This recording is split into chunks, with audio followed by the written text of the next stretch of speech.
Bonsoir, bonsoir. On va pas faire le temps avec les protocoles aujourd'hui, hein. On va commencer. Joker, c'est comment? Oui, bonsoir. DMG, c'est moi, Papa Gogolet. On avait bloqué mon compte. Donc, Oh, ouais. je me suis levé un matin, TikTok m'a éliminé totalement. Donc, ils ont même éliminé ça de mon téléphone. Donc, bonsoir DMG. Bonsoir. Et bonsoir à tout le monde. J'espère que vous vous portez bien. Mais quand J'étais en train de lire. pourquoi tu n'as pas créé avec Papa Google encore? Tu as seulement créé avec un autre nom, pourquoi? Non, ce compte-ci, je l'ai depuis. Et je l'ai pour d'autres choses. Joker Maker. Clochette, Donc, bon, bonsoir. je n'ai pas voulu créer un autre compte. Peut-être je vais le faire. Ok. J'étais en train de rire pour ton histoire parce que tu as raison. Moi, je suis en Europe, hein, mais j'ai la famille au Cameroun, j'ai les enfants. Et puis les enfants, un jour, ils me disent que tout ce que je les envoie, le 10%, ils donnent ça à l'église. Et c'est des étudiants. Je me suis fâché le jour-là. J'ai dit, mais si je peux vous attraper, si je pourrais l'attraper par téléphone, je le tords le cou. Un étudiant, tu l'envoies les dos, il va donner 10% à l'église. J'ai dit que quel pasteur prend même 10% à un étudiant, mon frère? Et ils sont deux. La remède donne 10%. Quand ils ont déjà partagé les dos, la remède donne 10%. Chaque enfant donne 10%. Donc il y a 30% des dos qui entrent. J'ai dit que, mais c'est même quelle histoire que on vous a mangé le cerveau. Vous n'êtes pas sains comme moi. Mon cerveau est sorti. C'est quand vraiment, ça m'a fait. Bon, et s'il vous plaît, les mamans, surtout les mères d'enfants qui sont en ligne là. DMG a raconté une histoire sur un dessin animé aujourd'hui. Il ne faut pas prendre ça à la légère, c'est très très important. Il y a tellement des messages subliminaux dans les dessins animés et c'est grave. Quand DMG vous dit très bien, si tu ne mets pas ça au ralenti, tu ne vas pas voir l'acte. Parce que c'est très grave ce qu'on met dans la tête de nos enfants dans les dessins animés. Tu vas voir un enfant, il voit le dessin animé de Bob l'éponge. Quand il finit de voir, il te demande que je veux le robot XXM. Tu ne sais pas pourquoi. C'est parce que dans le dessin animé, là, de coupure en coupure, on le flash, le robot là dans la tête. Tu ne peux pas voir ça si tu ne ralentis pas ça à zéro. Et c'est une photo. Donc, tu peux même finir un film. Tu dis que tu veux boire Coca-Cola. Pardon pour la publicité. Tu dis que tu veux boire une boisson. Ou tu ne sais pas pourquoi. C'est parce que dans ce film-là, on est en train de te flasher une image, mais tu ne peux pas voir ça si tu ne ralentis pas l'image à zéro. Le film, c'est-à-dire que, bon, c'est ce que je voulais dire. Faites attention, ce que vos enfants regardent, c'est très important. Même les habits, surtout les trucs de dessins animés là. Bon, je vais raconter une histoire que j'ai évité de raconter cette histoire, mais je préfère la raconter. Pourquoi? Parce que ça peut édifier beaucoup de personnes et ça peut aider beaucoup de personnes. Surtout, c'est une histoire qui ça fait très longtemps, c'est des personnes très proches de moi. Bon, c'est pourquoi j'ai évité, mais je préfère la raconter. Alors, j'ai beaucoup voyagé dans ma jeunesse, surtout en Afrique. Hein. J'allais dans beaucoup de pays et je revenais au Cameroun. Chaque fois que j'avais l'argent, je revenais toujours dans mon pays. Alors, une fois, je suis revenu et j'ai trouvé que dans la maison familiale, il y avait quelqu'un de ma famille, je ne vais pas dire qui c'est, qui était marié à une personne qui m'a pas plu dès que j'ai vu la personne parce que je connaissais la personne avant. J'avais déjà dit à cette personne, j'ai dit, ne tente pas avec cette personne si tu vas regretter. Et quand j'arrive de mon voyage, je vois qu'il s'est marié à cette personne. Je dis, ah, mais c'est même comment ça? Si tu n'as pas écouté mes conseils, et je vois que quand je suis parti, le ndolo c'est l'amour. On a mangé la tête de cette personne. Donc, bon, j'ai dit, il n'y a pas de problème. Mais comme je ne m'entendais pas avec cette personne parce que je savais que cette personne était une grande sorcière, alors on ne pouvait pas s'entendre, même si c'était dans la maison familiale. Alors, je ne mangeais pas la nourriture de cette personne parce que non seulement elle ne savait pas cuisiner, mais sa nourriture me faisait même mal au ventre. Donc, elle mettait certaines choses dans la nourriture. Moi, déjà, quand je mange quelque chose qui n'est pas bon, si tu mets même le tobassi c'est le charme, hein, pour les gens qui ne sont pas camerounais. Dans la nourriture, je mange, ça commence à me faire mal au ventre. Tout ce que tu mets qui est compliqué dans la nourriture, quand je mange, ça me dérange déjà dans le ventre. Alors, j'ai arrêté de manger cette nourriture parce que ça me dérangeait. Et alors, un jour, j'ai une voisine qui grille le maïs. Et au Cameroun, nous, le maïs frais, il y a les femmes qui grillent ça souvent devant leur porte. Ça veut dire sur le charbon, elles grillent. Alors, je mangeais ça le soir. Par moment, c'est le héros que j'attendais le soir. Par moment, c'est le maïs avant d'aller en boîte. Je sortais le soir pour aller avec mes amis danser et on allait en boîte. Parce que je passais toute la journée à travailler à la maison. Je travaillais à la maison. Parce que je ne veux pas dire mon travail parce que je ne veux pas trop qu'on m'identifie, mais j'ai un travail qui est personnel, donc je faisais à la maison. Alors ce jour, j'ai dit à ma voisine, maman, comme tu vas au marché aujourd'hui, je ne veux pas manger le maïs grillé aujourd'hui. Je veux manger le maïs bouilli. Alors achète 4 épis de maïs pour moi. Et tu ne grilles pas, tu me donnes quand tu viens. Elle m'a dit combien ça coûtait. J'ai donné un peu avec un peu d'argent de taxi et tout. Donc elle m'a ramené les 4 elle m'a ramené les 4 épis de maïs. Alors les 4 épis de maïs, j'ai fait bouillir. Et quand j'ai fait bouillir ça, pendant que ça se refroidissait, je suis allé me doucher. Hein, et quand j'ai fini de me doucher, je suis venu, j'ai fait sortir ça de la cuisine. Je me suis assis au salon et j'ai bouffé les 4 épis de maïs. Et le noyau de l'épi. Bon, je ne sais pas comment on dit l'épi, alors le noyau de l'épi, c'est l'épi, non? Bon, j'ai mangé le maïs, il restait l'épi dans l'assiette, sur la table au salon. Alors, je suis entré dans la chambre. Et le plan, c'était quoi? M'habiller et jeter ça dans la poubelle et aller en soirée hein, avec mes amis et après aller en boîte. Il devait être 20 heures. Je suis en train, j'étais déjà douché, je suis en train de m'habiller. Donc, j'ai porté mon slip, je suis en train de mettre mon pantalon. Le pantalon, pendant que je suis en train de le mettre, il est au niveau de mes genoux quand je me renverse dans la chambre. Je tombe. Je me vois tomber, comme si j'ai eu un vertige. Et je me suis renversé, je suis tombé dans la chambre. Et après, je me rappelle plus de rien. Tout ce que j'ai écouté, c'est quelqu'un de ma famille qui est rentré très très tard, vers 3 heures du matin, et qui a ouvert la porte du salon. Et ce bruit m'a réveillé. Imaginez-vous, je me suis réveillé et j'étais couché au même endroit où je me suis vu tomber avec le pantalon au genou. Et la première chose qui m'est venue, ça veut dire l'odeur qui a rempli la maison, c'est l'odeur du maïs pourri. Ça sentait dans toute la maison. J'étais couché au sol. Alors je me suis levé, je suis allé directement au salon et cette personne de la famille qui est entrée à la maison, qui m'a fait réveiller, j'ai dit, ah, comment tu vas? Il me dit, ah, mais je pensais que tu allais en boîte. J'ai dit non. Il dit, il y a quelque chose qui pue dans cette maison, qui sent. Tu sais ce que c'est? Il me dit, ça sent du maïs pourri. J'ai dit, regarde sur la table. Il regarde sur la table. J'ai dit, tu as vu les épis? Il me dit oui. J'ai dit, ça sent du pourri, alors que je l'ai mangé à 20 heures. Ça ne devait pas sentir du pourri. Tu sais pourquoi ça sent du pourri? Il me dit non. J'ai dit, demain matin, je vais te raconter. Alors, on m'avait empoisonné. Je me suis renversé, quand j'ai mangé, je me suis renversé de 20 heures jusqu'à 3 heures du matin. J'étais couché au sol. Le matin, j'avais tellement mal au ventre, je me suis retordu jusqu'à chez le voisin. Le voisin, c'est un chauffeur de Ben Sikin. Et il faut souvent se porter bien avec les voisins et être une bonne personne avec les voisins. Alors, je suis allé voir le voisin. Je lui ai expliqué l'histoire. Directement, il a démarré sa moto. Le Ben Sikin au Cameroun, c'est les conducteurs de moto. Hein. Qu'on appelle Okada au Nigeria. Alors, il a démarré sa moto. Il m'a dit, monte vite fait. Je me suis accroché sur lui. J'étais en train de mourir DMG. Et il n'y avait personne à la maison. Il a démarré cette moto et il est allé dans un carrefour à Douala qu'on appelle carrefour Agip, où tout le monde connaît. Et on vend du miel au carrefour Agip. Il y a toute une rangée où on coupe du caoutchouc et tout ça avant de virer à... Bon, pas grave. Alors, on vend du miel. Alors, il a acheté un demi-litre de miel.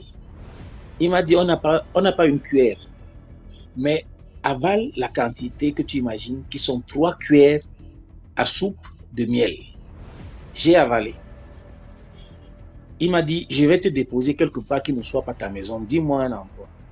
Je lui ai indiqué un endroit avant d'arriver où on allait DMG, j'ai vomi sur le dos de ce gars, des choses noires qui sont sorties de mon ventre partout sur lui. Je me suis excusé, il dit non, ne t'excuse pas. C'est ce qu'on t'a donné dans la nuit, c'est ce que tu vomis sur moi comme ça. Il m'a déposé où je l'ai indiqué. Et il m'a dit la prochaine fois, c'est mieux d'écraser du charbon et tu ajoutes sur du miel. Donc c'était juste pour édifier certaines personnes. Quand il vous arrive quelque chose que vous pensez qu'on vous a empoisonné, si vous avez du miel, même si vous priez, parce que même Jésus-Christ, lui, il a dit à un aveugle, vois. L'aveugle n'a pas bien vu. Il a craché sur la terre. Il a mélangé avec ses doigts. Il a mis sur l'œil de la... Donc lui-même, il a fait le remède. Il a mis sur l'œil de l'aveugle là. Il a dit, lave tes yeux.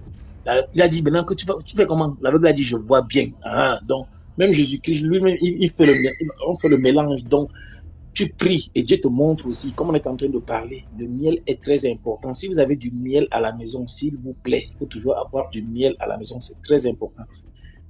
Bonne soirée à tout le monde.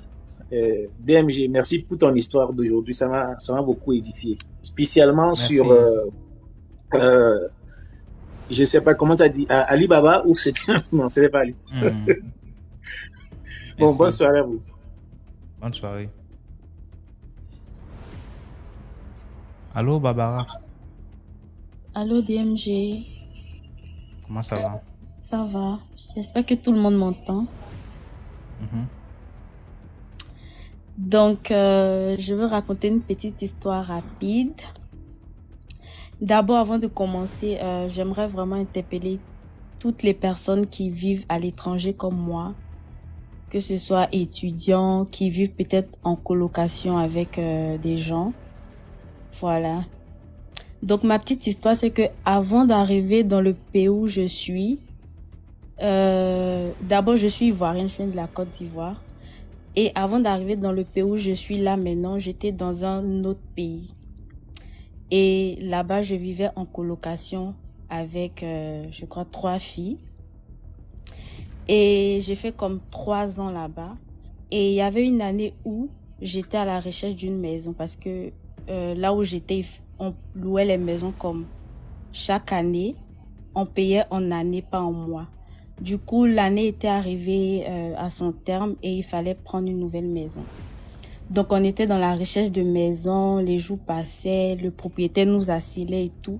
Donc, c'était vraiment un peu coincé, un peu pressé. Donc, du coup, on a commencé à faire des recherches sur YouTube, Google et tout parce que, bon, étant là-bas, on parlait juste l'anglais, on ne comprenait pas vraiment la langue en fait. Donc, étant sur Google, j'ai vu le numéro de quelqu'un qui a dit qu'il avait des maisons. Et il y avait ma coloc qui était à côté. Et j'ai montré le message à ma coloc. Et la personne disait dans le message comme... pour l'heure de la visite, était 19h. Bon, sur le coup, j'ai pas trouvé ça bizarre parce que bon, c'était vraiment quelque chose de pressant parce que le propriétaire nous pressait, qu'il fallait partir et tout. Et de là où on était, on ne voulait vraiment pas avoir de problème avec quelqu'un parce que c'était pas notre pays et on comprenait pas vraiment la langue. Donc, j'ai montré ça à 2 de mes colocs. Il y a une qui était vraiment réticente. Elle me disait qu'il était trop tard, que la visite la nuit, c'était pas conseillé et tout. Et j'ai convaincu l'autre et elle m'a dit, OK, il n'y a pas de problème, ce qu'on va faire, on va attendre le monsieur en question et on va aller avec lui. Donc, le monsieur, il s'est amené un peu plus tôt, comme 30 minutes un peu plus tôt. Il s'est amené aux environs de 18h30.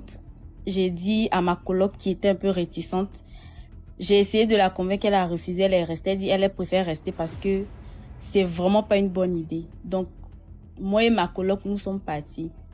Et je précise que le monsieur, il est venu en véhicule. Et quand il est venu en véhicule, il y avait une femme devant. Et il y avait un monsieur derrière. Donc, quand j'ai vu la femme, sur le coup, j'étais quand même un peu contente parce que je me suis dit que c'est une femme, donc il n'y aura pas de problème et tout. Et nous sommes montés avec ma coloc. Et le monsieur, il roule. Je vois, ça fait 30 minutes de route. Il est déjà 19h. Je vois qu'ils ont commencé à parler leur langue. Je comprenais pas. J'avais vraiment peur. Et ma coloc d'à côté, elle priait. Moi, je priais dans mon cœur, mais j'essayais vraiment de comprendre ce qu'il se disait, même si je comprenais pas, en fait, parce que j'avais vraiment, vraiment peur.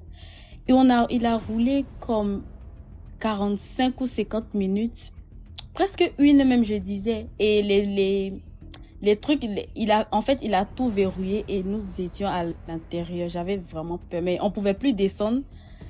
On parlait au monsieur, il ne nous répondait pas, il faisait des appels et il parlait leur langue. Donc, il nous envoyait dans un endroit, c'était une maison inachevée.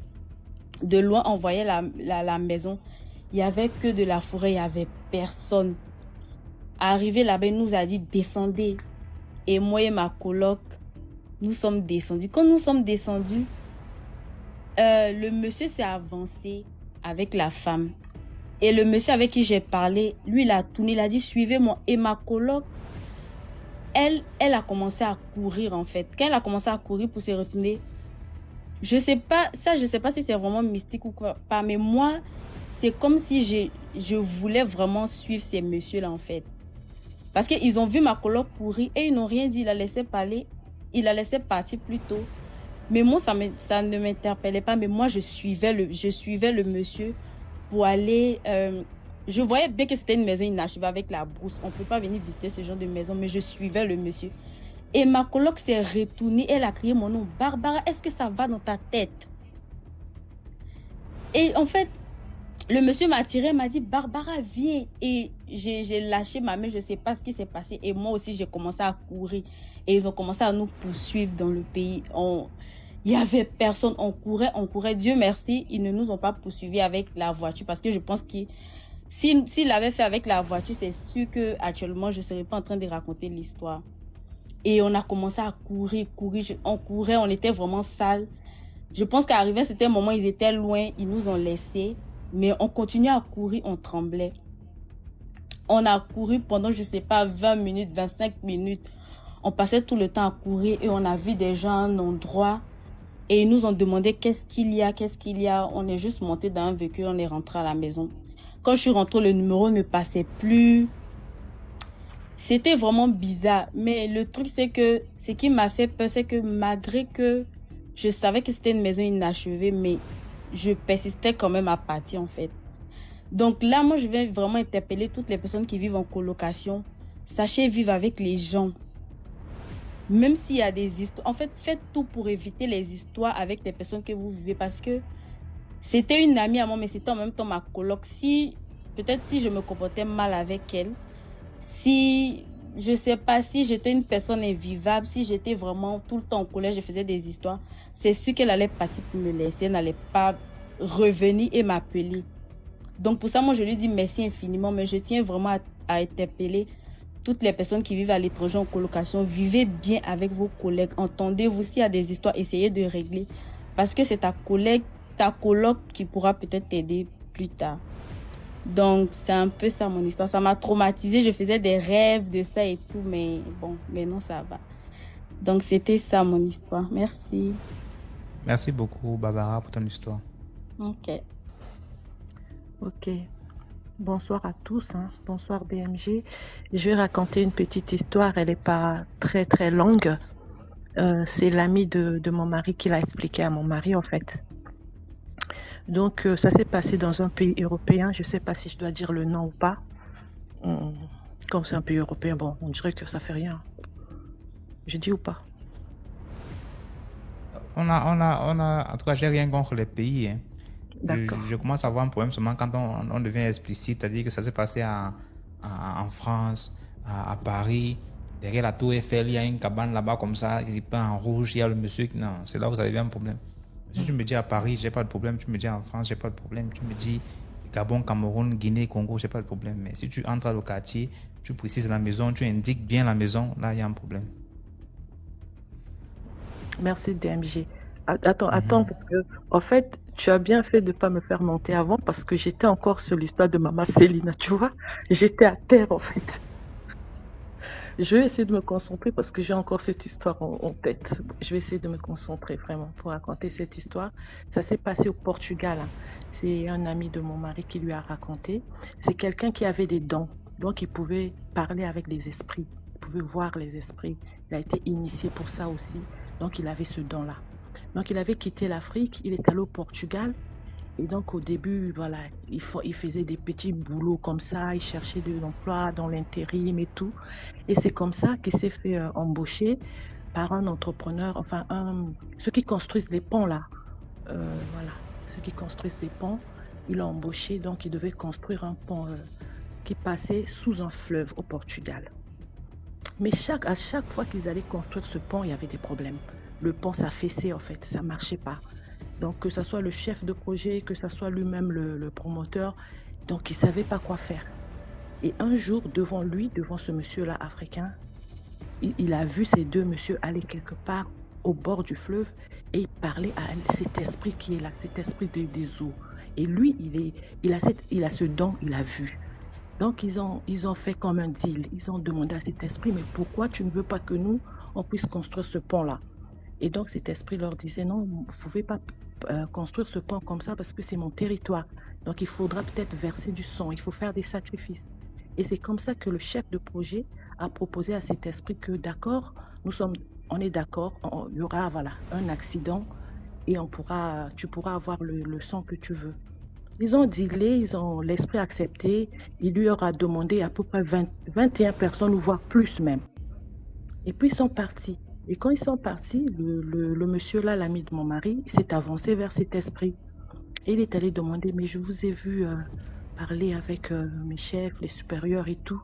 Qu'est-ce qui s'est passé? Et puis, c'est là où cet esprit des eaux lui disait que, en fait, ils ont un problème pour construire ce pont parce que c'est mon territoire. Et donc, demain, il y aura un accident. J'ai demandé du sang. Et par contre, cet esprit lui avoue que ce sera que les Noirs qui travaillent dans le chantier qui vont mourir. Parce que le chef de chantier avait donné que les Noirs. Il avait dit, OK, il y aura un accident, mais c'est que les Noirs qui travaillent, qui devaient mourir. Et là, lui, il n'a pas été d'accord. En tant qu'Africain, ça lui a fait mal. Il a dit, c'est des chefs de pères de famille, des gens qui viennent pour chercher, pour nourrir leur famille en Afrique. Voilà, c'est pas normal. Il a trouvé ça vraiment injuste.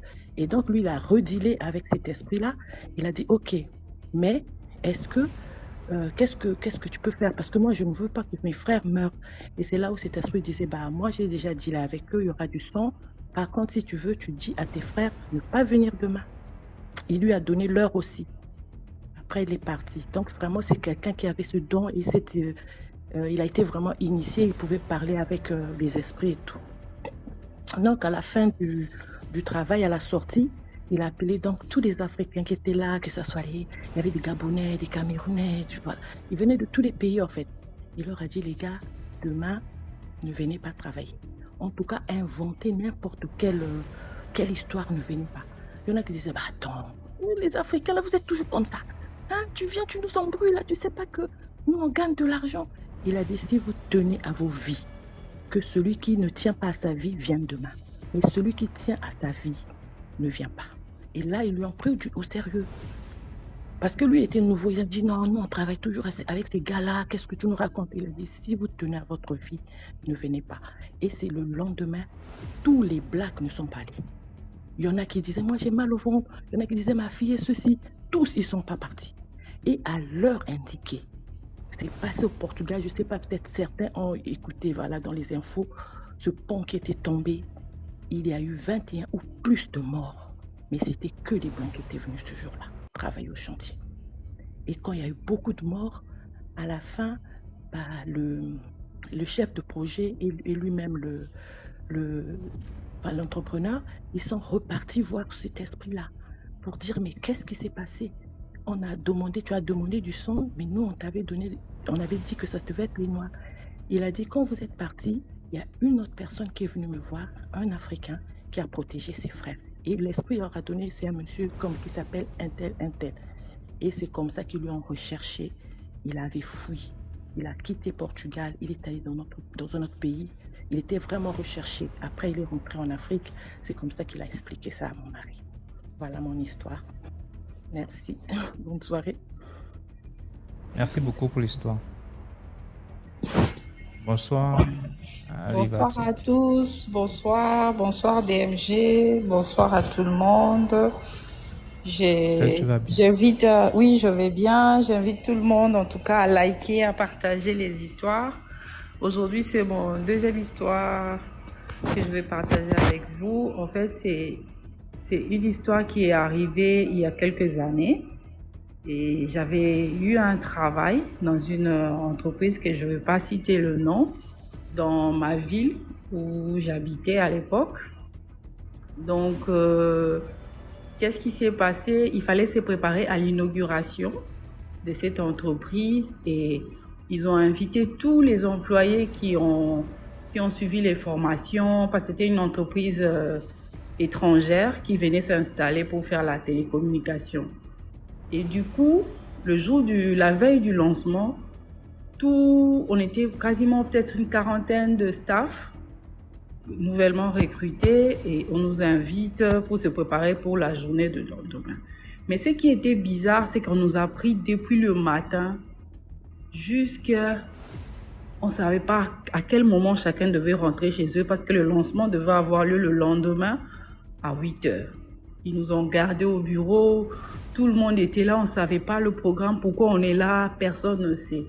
Et puis, moi j'avais à l'époque une collègue avec qui je discutais beaucoup, on parlait, on a suivi la formation ensemble, donc on était plutôt copines. Et puis elle avait un parent dans la boîte. Et puis elle me dit, Alida, Alivar, comme tu sais, ce soir, on va venir nous offrir à manger. Mais il ne faudrait pas qu'on mange la viande qu'ils vont venir nous livrer. Ils vont le livrer tard. Apparemment, les patrons sont allés faire une cérémonie de sacrifice. Et l'animal qu'ils ont sacrifié, c'est ça qu'ils vont venir offrir à tout le monde. Il faut que tout le monde mange, mais moi, on m'a déjà prévenu par mon tonton, il ne faut pas que je mange. Toi aussi, si tu veux, ne mange pas. On va aller commander un truc à emporter, shawarma, quelqu'un va venir livrer. On va garder, c'est ça que nous, on va manger. Mais on nous a retenus jusqu'à minuit pile. Ils ont fait leur cérémonie. Après, vers 1h, ils ont apparu au bureau, tous en costume, cravate, là, élégants. Nous, on avait des visages fatigués. Et finalement, ils ont servi à manger. Il y avait à boire, la boisson. Les gens ont fait comme une préfète parce que le lancement officiel, c'était le lendemain. Et moi, bon, j'étais un peu naïve. J'étais pas dans les détails. Mais heureusement pour moi, j'avais pas mangé. J'avais pas mangé, mais réellement, le lendemain, le jour de la cérémonie, on nous a déposés chacun chez eux. Et puis le lendemain, nous sommes venus, je crois, vers 8h, 7h30, 8h. On s'est mis, mais tout le monde a commencé à parler de cette histoire. Mais personne ne pouvait vraiment critiquer la boîte, ce qui s'était passé. Mais je raconte cette histoire aussi. Je ne sais pas réellement qu'est-ce qui s'était passé, mais je voudrais quand même attirer l'attention. Parfois, il y a des cérémonies, des choses où nous, on vient. Il faut vraiment rester vigilant. On n'a pas l'habitude de manger à minuit. Donc, dans une entreprise, on ne peut pas nous offrir aussi la nourriture à minuit. Et c'est tout pour l'occasion. Et nous, on a su plus tard qu'en fait, ils avaient fait un sacrifice. Et la viande de ce sacrifice, les employés devaient manger ça pour qu'ils soient obéissants, qu'on fasse jamais des grèves, des choses comme ça. Mais bon, Dieu merci, moi, quelques mois plus tard, j'avais quitté cette boîte et j'évolue autrement. Mais c'est vraiment pour sensibiliser cette histoire. Peut-être qu'il y a d'autres personnes qui ont connu la même chose sans vraiment faire le lien. Mais s'ils ont eu la même chose pour le lancement de leur boîte, ça peut aussi dire quelque chose. Souvent, les fêtes des sociétés, il faut se méfier. Voilà. Merci à tout le monde. Likez, partagez, commentez. Merci DMG pour ton concept. Ça nous inspire beaucoup et on reste très vigilants. Merci. Merci beaucoup pour l'histoire et pour le conseil. Bonjour tout le monde. Bonjour, Bonjour comment à ça toute va? la communauté. Très bien. Tu m'as abandonné, DMG. Ouais. En tout cas, je vais te faire des problèmes après. Voilà, j'ai mon histoire, une histoire que j'ai vécue. Ça fait de cela 2 semaines. J'étais à Kribi dans mon village parce que je suis kribienne. Et donc, j'ai eu des amis qui sont venus. Voilà, nous sommes allés prendre un verre, s'amuser et tout. Parmi ces amis-là, il y a un qui a flashé sur moi. Et il a dit, voilà, je veux une relation sérieuse avec toi et tout. Bon, j'ai accepté. Moi, quoi, qui suis-je pour refuser? Et donc, la personne est rentrée à Douala. Et moi, je suis rentrée à Yaoundé. On a fait 1 mois, on s'écrivait juste. Mon histoire est beaucoup plus basée sur la protection. Les filles, protégez-vous parce que le dehors est mauvais. Donc, du coup, moi, je suis rentrée à Yaoundé et lui à Douala parce que c'est quelqu'un qui vit à Douala. C'est un homme d'affaires. Je ne peux pas donner plus de détails. Il vient 1 mois après à Yaoundé. Il m'appelle, voilà, je suis à Yaoundé, je suis dans tel hôtel. Je dis, ok, j'arrive. Et je vous rappelle, j'avais fait déjà 3 mois sans saigner. Et donc, quand je me lave, mes règles ne viennent toujours pas. J'arrive à l'hôtel. À peine j'arrive à l'hôtel, le monsieur passe se laver. Je sens comme quelque chose coule à l'intérieur de moi. Je mets le doigt, je vois que c'est le sang. Je dis que 3 mois déjà, je ne saigne pas. Et c'est seulement aujourd'hui que je viens saigner. J'ai dit, ah ok, il n'y a pas de problème. J'appelle le monsieur, je dis, voilà, je suis en train de saigner et tout. Il ne m'a même pas dérangé. Il ne sait même pas. Ce qui m'a étonné, donc il ne m'a même pas forcé de faire quelque chose. Oui, je lui ai dit que je saignais. Il ne m'a pas dérangé. Il m'a dit que non, il n'y a pas de problème et tout. Couche-toi, tu dors, c'est pas grave. Moi, je t'ai dit, je veux une relation sérieuse. Donc, du coup, si tu sais, je ne suis pas pressée. J'ai dit, ah, voilà le mariage que je suis venue trouver ici. On dort très bien. Et puis, le matin, à 6 heures, il se réveille en sursaut. Il commence à dire, merde, merde. Je dis, merde encore comment? Il me dit, mais la fille, si tu es trop protégée. Je dis que, ok, protégée comment? Les sorciers sont venus forcer la porte ou bien il y a eu un problème ou c'est comment? Il me dit, non, je suis venue te chercher dans la nuit. Comme j'ai peur du chien, il y a 3 gros chiens, les anges qui te protégeaient. Je sais pas, ça veut dire quoi? Je dis que, ok, ça veut dire quoi comment? Je m'assois encore très bien sur le lit. Je lui ai dit que je demandais à mon frère, tu connais où je sors, tu connais qui je suis. Tu es me chercher, toi et moi, tu es me chercher pour m'amener. Il me dit que non, c'est juste que quand moi je suis avec une fille et que je vais l'épouser, il faut que je vienne d'abord te voir dans la nuit pour voir si tu es facile parce que comme je suis un homme d'affaires, si on me rate, on ne peut pas on peut te toucher facilement. Donc je lui ai dit que papa, tu as donc vu, non? Tu es venu me chercher, tu as vu ce que tu voulais voir, non? Il dit que non, tu es trop protégé, vraiment, tu es trop protégé. Vraiment, il a commencé à faire, donc il était mal à l'aise. C'est comme si je l'avais seulement mangé. Il a commencé à faire les tours là. Vraiment, il faut partir, j'ai des choses à faire, vraiment. On se revoit jusqu'à aujourd'hui. Il ne m'a plus jamais. Oui, le mariage, c'est facile. Il ne m'a plus jamais rappelé. Donc les filles, protégez-vous, la protection est très très importante. Je ne sais pas ce que l'homme devait prendre dans moi cette nuit-là. Je ne sais pas où je devais rentrer vivante ou avec une maladie, je ne sais pas. Tout ce que Dieu fait est bon. Mais quant à moi, je me protège. Je ne blague pas avec la protection parce que le dehors est très très très mauvais. Si quelqu'un ne peut pas t'atteindre physiquement, même spirituellement, il peut venir. Et si tu es faible d'esprit, il prend ton étoile ou alors il prend des chances ou je sais pas trop quoi. Donc vraiment, protégez-vous. Protégez-vous vraiment. J'ai dit que maintenant je reste célibataire. Je vais pour le mariage. C'était bon comme ça. Mariage là où on vient d'abord me chercher dans la nuit là, il ne veut plus.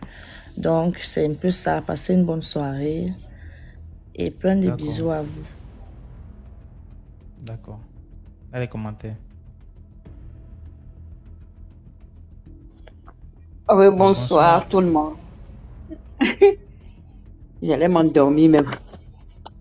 Bon, je vais parler d'une histoire d'un neveu sorcier. C'est-à-dire que c'est un monsieur qui est cadre de banque dans une très banque de l'Afrique de l'Ouest.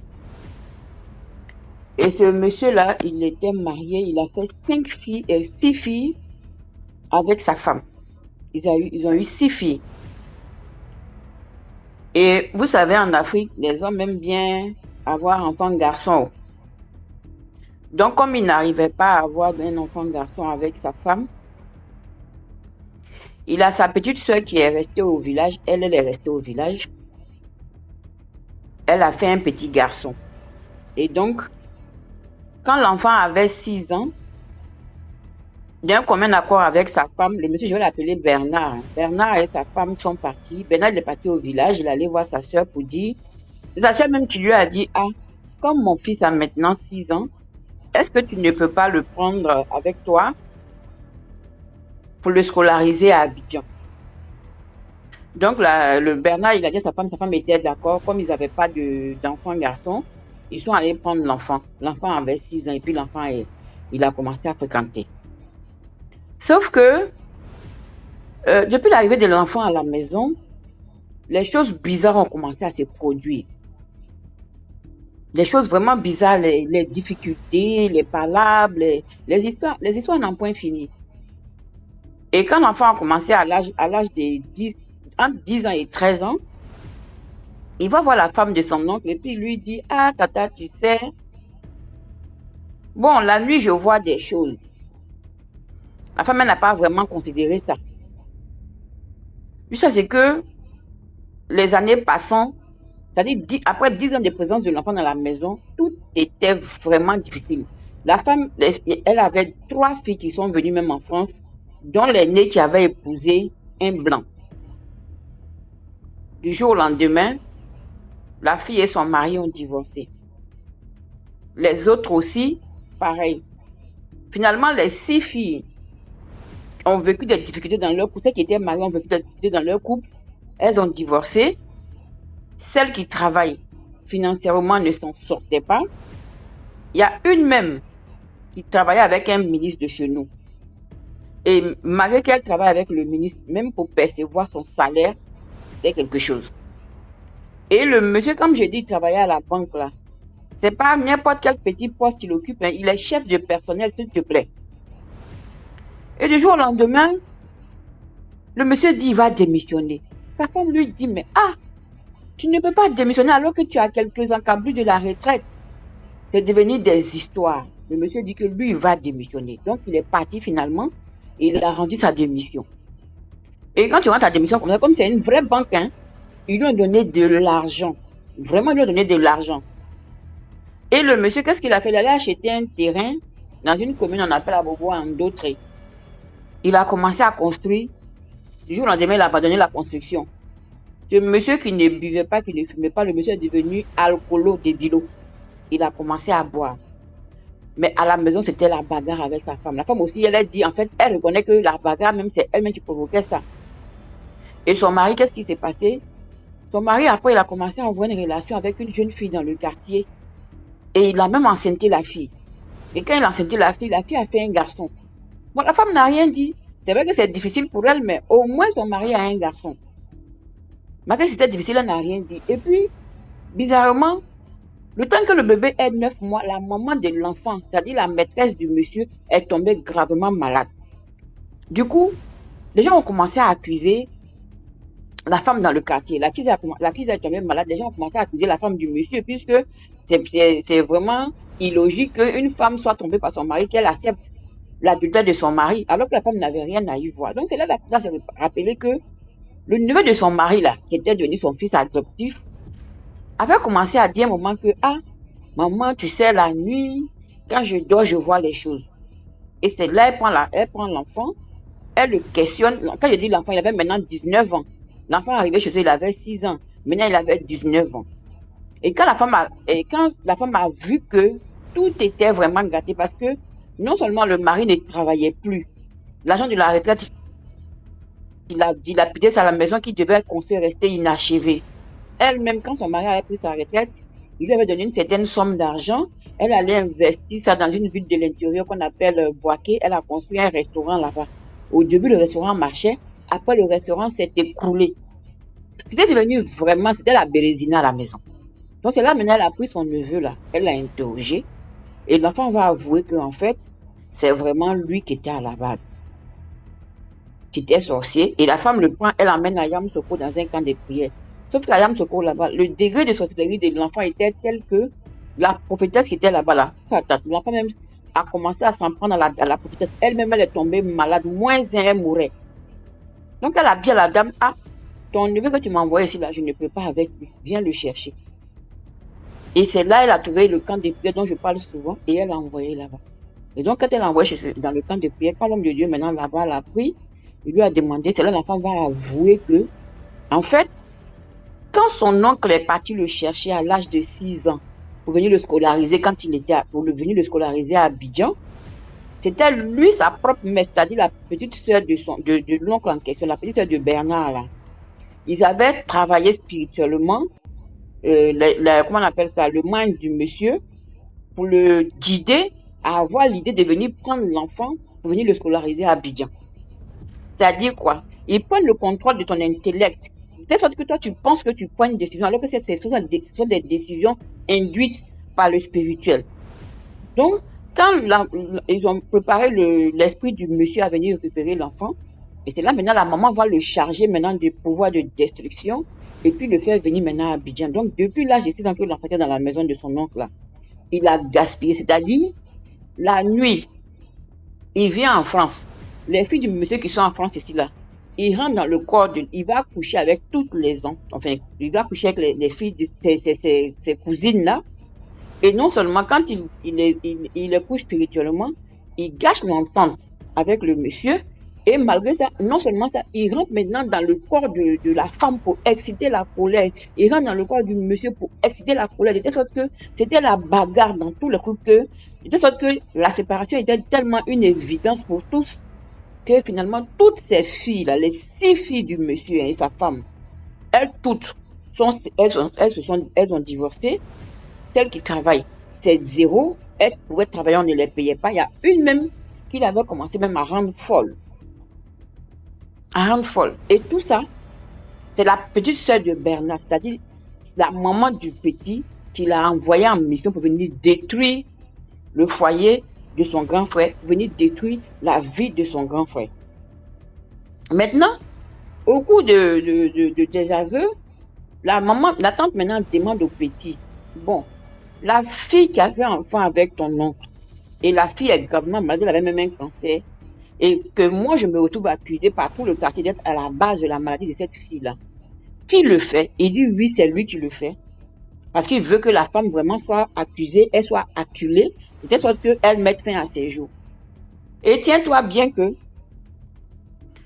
quand le monsieur a démissionné de son travail à la BCAO, je donne le nom de la banque, à la BCAO, c'est le petit qui allait dans le bureau de son oncle spirituellement, aller faire caca sur le bureau de l'oncle, dans le bureau de l'oncle, chef du personnel.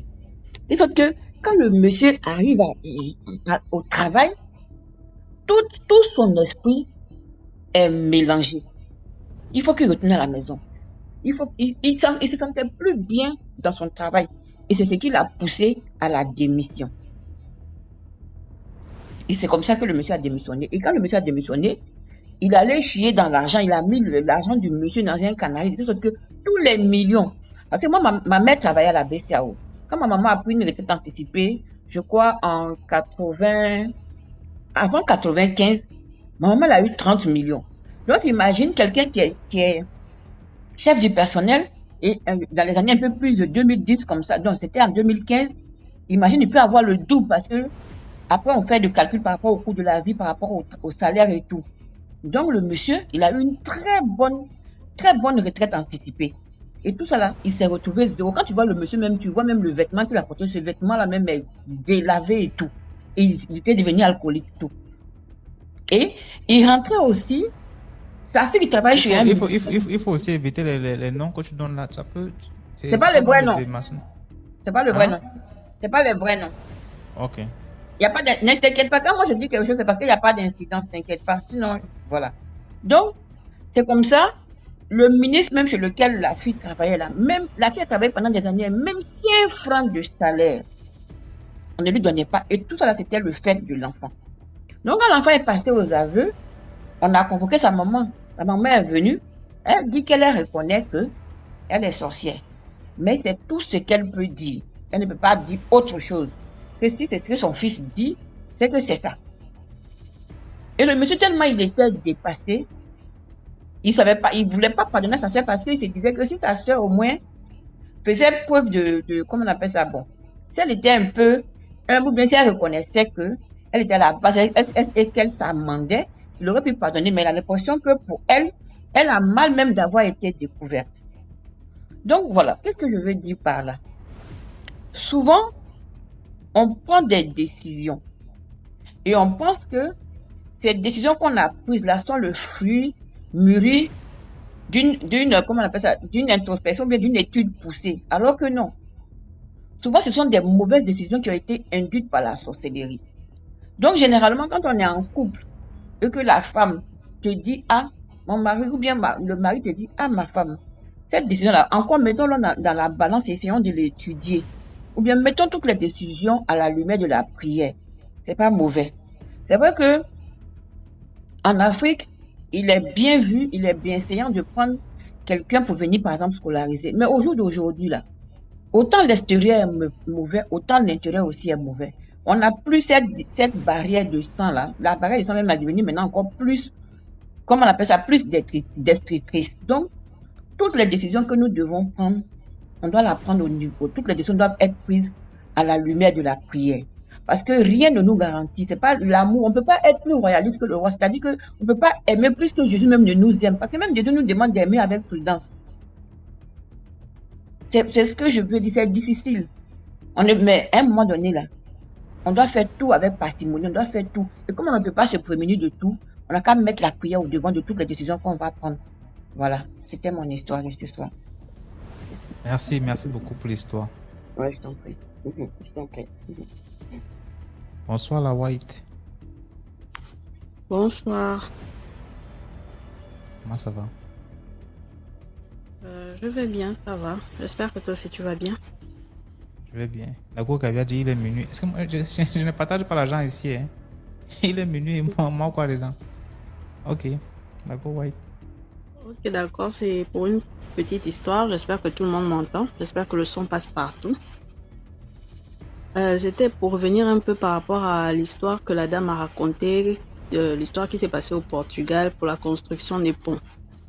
Comme après avoir écouté l'histoire, il y a eu un débat ici chez moi, vu que j'écoutais l'histoire avec les frères et sœurs, il y a eu des débats, comme quoi certains doutaient que les Blancs ne peuvent pas faire des choses comme ça, d'autres disaient que c'est possible, d'autres disaient que non. Donc cette petite histoire, c'est pour rappeler ou encore informer aux uns et aux autres que les Blancs sont très spirituels. Très spirituel, parfois même plus que nous les Noirs. Donc c'est une histoire qui s'est passée ici au Gabon. Il y a un Blanc qui est parti de l'Europe, qui est arrivé au Gabon pour le travail. Et arrivé ici au Gabon, il a rencontré une jeune Gabonaise avec qui il s'est mis en couple. Il s'est mis en couple avec la jeune demoiselle. Et la demoiselle en question, elle avait sa bande d'amis, son groupe d'amis et tout. On sait, il y a toujours des conseils entre filles et tout. Mais non, le gars, il est venu ici pour le travail. Après le travail, il va rentrer chez lui, il va t'oublier et tout. C'est mieux que tu ailles l'attacher quelque part de telle sorte à ce que, après le travail, s'il doit repartir dans son pays, il doit forcément repartir avec toi. Donc, il y a eu des conseils comme ça dans son entourage. Ce qui fait que la Agua, c'est ok, d'accord, je vais chercher l'endroit où je vais aller attacher le Blanc. Donc, elle a cherché, elle a trouvé un marabout chez qui elle pouvait aller faire le travail. Elle est allée chez le marabout, elle a expliqué la situation. Le marabout a accepté. Donc, elle devait rester chez le marabout, faire des bains, des trucs comme ça là, apporter la photo du Blanc, son nom et tout. Elle avait déjà tout apporté, tout était là sur place. Elle a commencé le traitement. Le jour même, le premier jour où elle a commencé le traitement, on lui a fait des bains.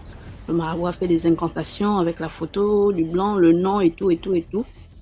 Et maintenant, la nuit, au coucher, quand elle allait dormir, en plein milieu de la nuit, elle se retrouve dans une espèce de royaume, quoi. Et sur le trône, qui se trouve sur le trône, c'est le Blanc en question. Il est sur le trône, il a une couronne sur la tête, des serviteurs tout autour de lui. Donc, dans le royaume, c'est lui le roi, quoi.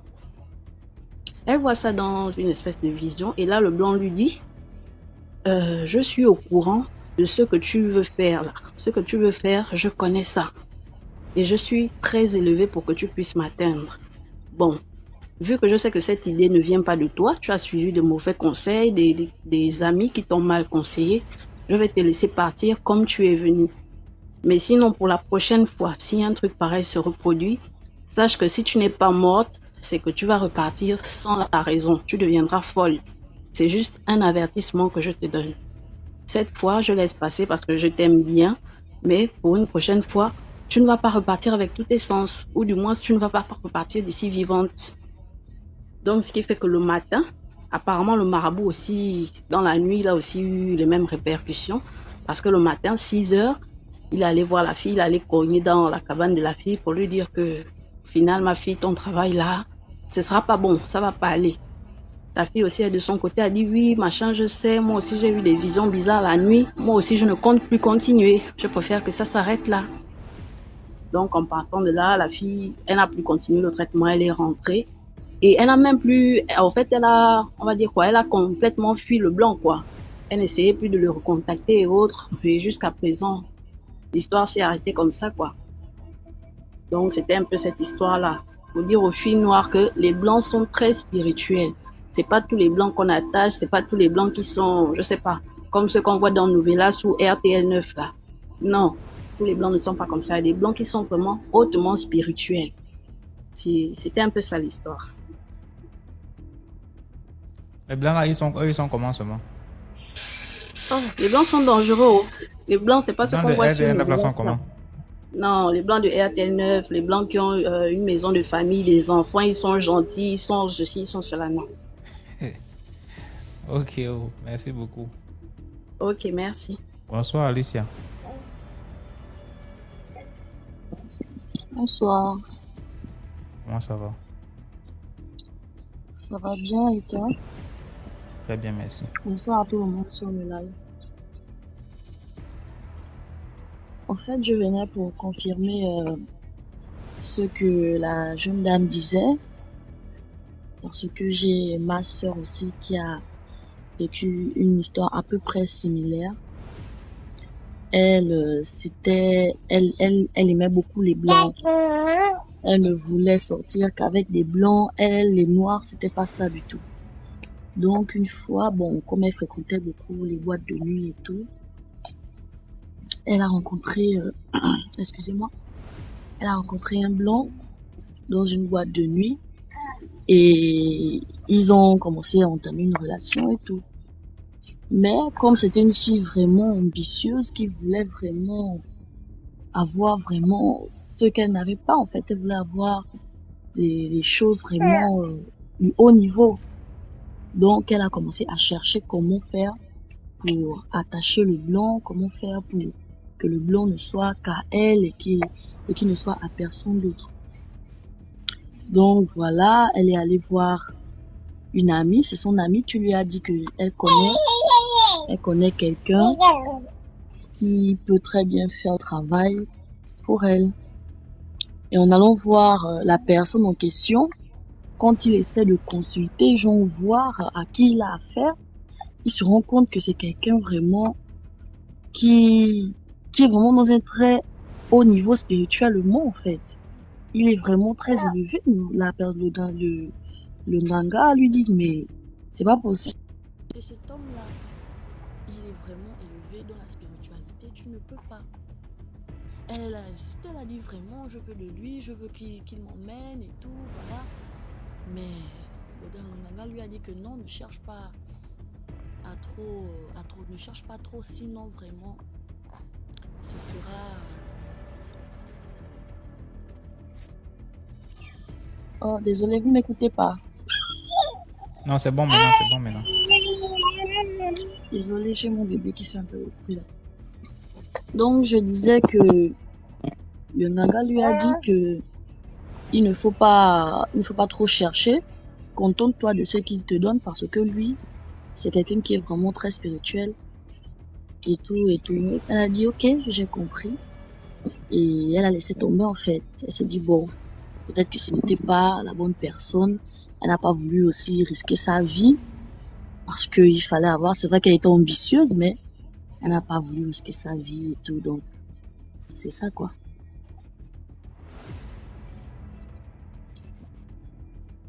Donc c'était ça mon histoire. Ok. Merci pour l'histoire. Okay. Bonne soirée à vous. Bonne soirée. Donc merci à tous ceux qui ont participé, les 500 000 likes, ceux qui ont tapoté, merci à vous tous, ceux qui ont partagé, merci. Ça fait qu'on comprend, tout le monde joue son rôle, je joue ma part, vous jouez pour vous, vous jouez vos rôles aussi, c'est tout. Et voilà, ceux qui ont partagé, on a 260 partages. Merci. Ceux qui sont montés raconter les histoires, très important, ceux qui sont montés raconter les histoires pour nous édifier. Merci à vous tous. Donc, on se prend mercredi sur TikTok pour un autre direct. Et sur YouTube, on se prend demain pour les histoires de DMG TV et DMG TV, histoire mystique exclusive. Demain, portez-vous bien, passez une bonne nuit et surtout, priez avant de dormir. Ciao.